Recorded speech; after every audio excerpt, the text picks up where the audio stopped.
Freedom వేరుశనగ నూనెతో వంటింటి ఊరగాయలకు మన ఊరి రుచిని తెచ్చేద్దాం.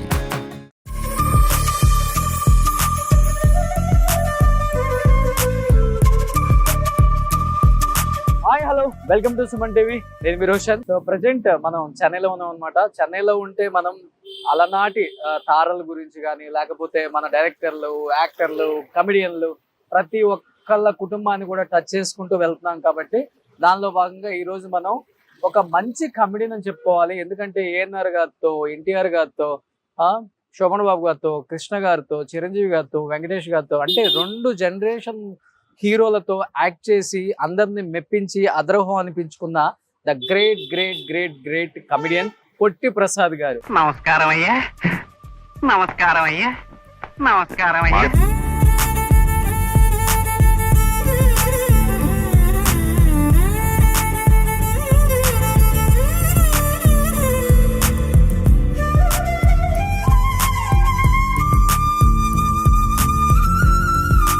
పొట్టి ప్రసాద్ గారు తెలియని వాళ్ళే లేరండి. సాగర సంగమంలో నమస్కారం అండి అని అంటుంటారు కదా. చంటి అబ్బాయిలలో శ్రీలక్ష్మి గారు ఆయన చేసిన కామెడీ అయితే అంతా ఇంత కాదనమాట. అంటే శ్రీవారి ప్రేమలేఖలు, న్యాయం కావాలి, ఇలా ప్రతి సినిమాలో కూడా ఆయనదైన పాత్ర పోషించి అది చిన్నదా పెద్దదా అని తేడా లేకుండా ప్రజలందరూ కూడా, అంటే చూసే ఆడియన్స్ అందరూ కూడా తన వైపు టర్న్ అయ్యేలా ఉన్న కాసేపు అయినా కానీ అంత మంచి క్యారెక్టర్లు చేశారండి ఆయన. సో అంత గొప్ప నటుడు లాస్ట్ స్టేజ్ లో చాలా ఇబ్బందులు పడుతూనే చనిపోయారు ఆరోగ్యపరంగా అని చెప్పి చాలా మంది చెప్తుంటే విన్నాము. బట్ మనం చాలా రోజుల నుంచి వాళ్ళ కుటుంబం ఎక్కడుందా ఏంటి అని మాట్లాడుతుంటే చివరికి మనకు దొరికింది. సో పొట్టి ప్రసాద్ గారి ఇల్లు అనమాట. సో ఇది పొట్టి ప్రసాద్ గారి ఇల్లు. చాలా మంది చెప్పారు, సాక్షి రంగారావు గారు, సిరివెన్నెల సీతారామ శాస్త్రి గారు, తనకల్ల భరణి గారు, అండ్ రాళ్లపల్లి గారు, రావి కొనలరావు గారు, వీళ్ళందరూ కూడా ఈ చుట్టుపక్కలే ఉండేవాళ్ళు, మొత్తం పక్క పక్కన హౌస్లే అని చెప్పారు. బట్ పొట్టి ప్రసాద్ గారు ఫ్యామిలీ ఉంది, అండ్ పొట్టి ప్రసాద్ గారి భార్య అండ్ ఒకే ఒక అబ్బాయి ఇక్కడ ఉంటున్నారని చెప్పారు. ఒకసారి అమ్మతో మాట్లాడే ప్రయత్నం చేద్దాం, వాళ్ళ అబ్బాయితో మాట్లాడే ప్రయత్నం చేద్దాం, జగన్ గారితో. సో పొట్టి ప్రసాద్ గారి ఇంట్లోకి ప్రవేశిస్తున్నాం అనమాట. సో పొట్టి ప్రసాద్ గారి అబ్బాయి. Thank you sir, thank you so much. పాత తరం యాక్టర్స్ ఇంకా బతికి ఉన్నారని చెప్పడానికి ఇలాంటి ఛానల్స్ నిదర్శనం. Thank you sir. ఇక్కడ కనిపిస్తున్నారు మన పొట్టి ప్రసాద్ గారి భార్య. అమ్మా బాగున్నారా? నమస్తే. సో మీ వారు కామెడీ టైమింగ్ తో సినిమాలలో మెప్పించారు. ఇంట్లో కూడా అలానే ఉంటారా? ఎంత మీ వయసు ఇప్పుడు? 90. బాగా యాక్టివ్ గా ఉన్నారు. ఓ సూపర్. సో పొట్టి ప్రసాద్ గారి కోడలు. అమ్మ మీ పేరు? శారద. తెలుగు వాళ్ళే? తాడేపల్లి, గుంటూరు డిస్ట్రిక్ట్. ఓ పక్కా తెలుగు వాళ్ళు. పాప నీ పేరు? శ్రీరాగిని. రాగిని. మీ పేరు? రాజేశ్వర్ ప్రసాద్. సో తాతగారి సినిమాలు చూస్తుంటావా? నీకు బాగా ఇష్టమైన సినిమా ఏంటి?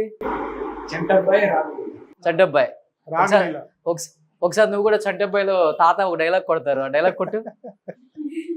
బంగాళా బాబోవా బొంద బొందలా ఉంది. ఇంకా నీకు నాకు తాట తొందరగా పోయి పూట. ఓకే, పునికి పుచ్చుకున్నాడు తాతగారి వారసత్వం. త్వరలో వాటిని ఇంటర్వ్యూ చేయాల్సిన రోజు వస్తుందండి. ఓకే, ఇంకొకటి ఉంటుంది కదా సాగర సంగమంలో, దండాలంటే నమస్కారం అయ్యా, నమస్కారం అయ్యా, నమస్కారం అయ్యా. సూపర్. ఏం చదువుకుంటున్నా? బీటెక్ సెకండ్ ఇయర్ పనిమల్లలో. ఓకే, తాతగారిని చూసావా నువ్వు? లేదు, లేదు వాళ్ళకి, ఇద్దరికి ఎవరికి లేదు. ఓ మీరు చూడలేదా? మీ పెళ్ళి అవ్వకముందే? Almost 6 years. సో నువ్వు ఎప్పుడు పుట్టావు? నేను 2005 అక్టోబర్ 2. ఓకే. సో నువ్వు పుట్టిన తర్వాత, పెద్ద అయిన తర్వాత తాతగారి గురించి మాట్లాడుకుంటున్నప్పుడు ఏమనిపించింది?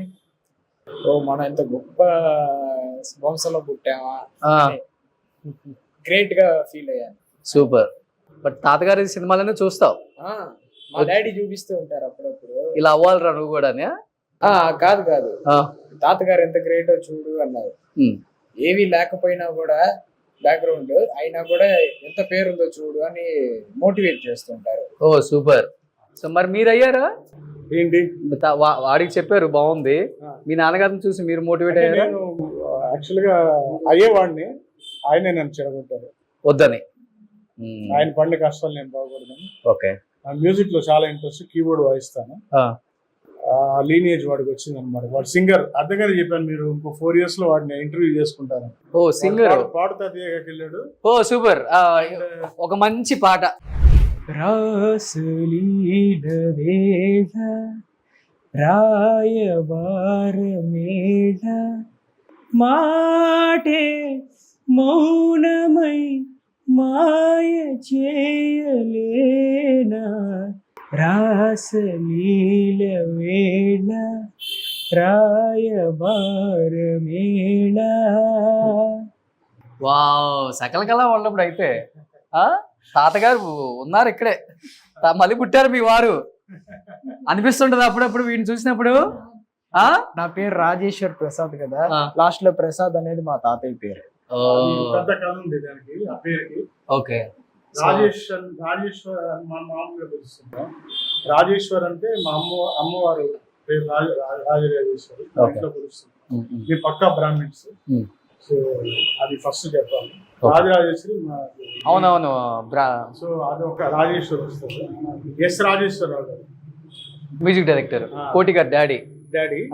ఆయన నాకు దైవంతో సమానం. ఓకే, అందుకని ఆయన పేరు కలిసి పెట్టాను. తర్వాత మా అమ్మగారి పేరు రాజలక్ష్మి, ఆవిడ పేరు కూడా కలిసి పెట్టాను. మెయిన్ గా ఇళయరాజా. ఓకే, ఇంకా ఆయన ఏ చేయమని దూకేమని కూడా దూకేస్తాను. అంత పిక్చర్ వాడికి కూడా అంటింది. సో రాజేశ్వర్ ప్రసాద్ అనేది సో ఫ్యూచర్ లో యాక్టర్ అవుతాడు. తాతగారు లాగా మంచి కమెడియన్ అవ్వాలని ఉందా? అలాంటి రోల్స్ కే ఇప్పుడు మంచి ప్లేస్ ఉంది మనకి, ఒక ప్లాట్ఫామ్ ఉంది. కాలేజీలో అప్పుడప్పుడు జోక్స్ వేస్తూ ఉంటాను. తమిళ్లోనా? తమిళ్లో జోక్స్ వేస్తూ ఉంటాను. అందరి మీద సెటైర్లు వేయడాలు అన్ని చేస్తూ ఉంటాను బాగా. Okay okay. సో ఈ అబ్బాయి పుట్టింది చెన్నైలో, పెరిగింది చెన్నైలో, చదువుకుంటుంది తమిళ స్కూళ్ళలో. బట్ అదే అక్కడ పుట్టాడు అంతే, బట్ పెరిగిందంత ఇక్కడే. కానీ తెలుగు మీద పట్టు అంటే మన మాతృభాష, వాళ్ళ తాతగారు ఇక్కడే ఎదిగారు, ఇక్కడే ఉన్నారు కాబట్టి మనం తెలుగు అనేది మర్చిపోకూడదు అని చెప్పేసి తెలుగు మొత్తం.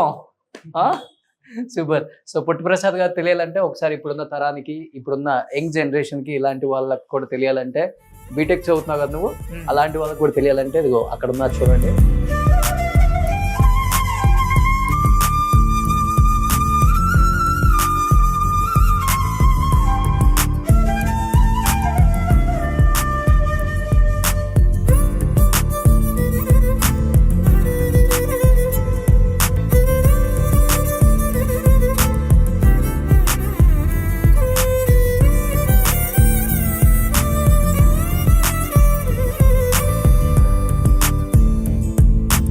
సో నాన్నగారి సినిమాలు కొన్ని మీకు గుర్తున్నాయి చెప్పండి. ఇక్కడ కార్తీక దీపం,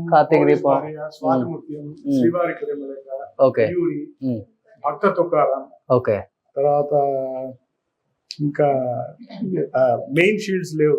సాగర సంగమం, 2 చంటబ్బాయి అవన్నీ అంటే షిఫ్ట్ అయ్యాం 1 year. అందులో న్యాయం కావాలి లేదు. జంధ్యాల గారు అన్ని సినిమాలు ఆల్మోస్ట్ 60-70% యాక్ట్ చేశారు. అంటే మా నాన్నగారు వచ్చి he got in to fame after Sagar Sangamam. Okay, ఆ 7 years చాలా పీక్ లో ఉన్నారు. యాక్చువల్గా పోయే ముందర మటుకు ఫస్ట్ జబ్బు చేసి 91. అంత ముందర దాకా 1 year కొంచెం ఇండస్ట్రియల్ సంప్లో ఉంది. ఓకే, అప్పుడు సినిమాలు కొంచెం ఒక 3 సినిమాలు 4 సినిమాలు. ఆయన హాస్పిటలైజ్ అయినప్పుడు 7 సినిమాలు నైవేద్యంలో. అందరు ప్రొడక్షన్ మేనేజర్ విజయ్ హాస్పిటల్ వచ్చి కూర్చున్నారు, ఎప్పుడు రెడీ అవుతారు. నేనేమో ఆ డాక్టర్ని అడుగుతుంటే ఇంకా అక్కడ 22 years. సో నాకు చిన్నపిల్లండి, ఏం చేస్తున్నాను. అమ్మా మీ వారి సినిమాల్లో మీకు బాగా నచ్చిన సినిమా ఏంటమ్మా? చంటబ్బాయి బాగుంటుందా? చాలా జ్ఞాపకం అన్ని చూస్తారు. అసలు ఫస్ట్ తప్పు చేసి పప్పు, అదే కదా ఫస్ట్ ఆయనకి. డ్రామా కోసం వచ్చారు ఇక్కడికి, చూసారు ఇక్కడ చక్కెర పానీ వెళ్ళిన వాళ్ళు తీస్తే వచ్చారు. వచ్చి వేస్తే మేము వేషం ఇస్తాం, మీరు తప్పకుండా రావాలి. ఓకే, అప్పుడు వచ్చారు.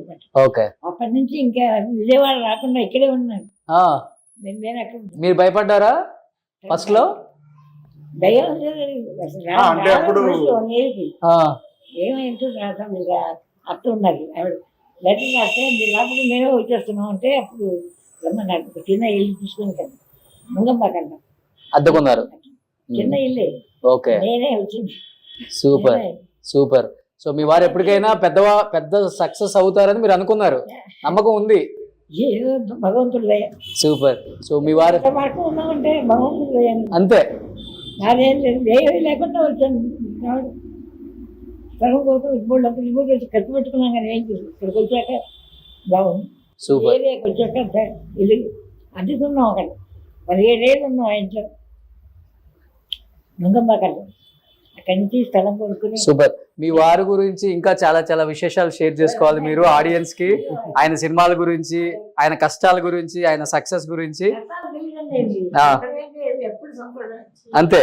అబ్బాయి ఎప్పుడు నలుగురిని రావడం మాట్లాడడం నలుగురు ఎప్పుడు ఎవరెవరు వస్తుండేవాడు. ఓకే, ఫుల్ క్రౌడ్ అండి మా ఇంట్లో. మా నాన్నగారు పెద్ద ఎంటర్టైన్మెంట్. అది తెలుసు, అందరికి తెలుసు అది. ఇండస్ట్రీలో అయితే ఇప్పుడు కూడా నాకు తెలిసి అట్లీస్ట్ 2-3 కాంటాక్ట్ లో ఉండేవాళ్ళు, ఇప్పుడు లేరు. రాళ్లపల్లి గారు వాళ్ళు ఇప్పుడు అందరూ ఈ ఏరియాలోనే ఉండేవారు. సాక్షి గారు, ఫస్ట్ మాధవ్ సురేష్ గారు ఉండేవారు. ఆయన వల్లే నేను మ్యూజిక్ లోకి వచ్చాను. Okay okay. అది ఇష్టం లేదు మా నాన్నగారికి. ఆయన వచ్చి బతిమాలేవారు, అంటే పంపించండి మీ వాడిని. అందుకని ఆయన వెళ్ళిపోయిన తర్వాత సీతారామ శాస్త్రి గారు వచ్చారు. సీతారామ శాస్త్రి గారు నాకు విపరీతం బాండింగ్ అనమాట.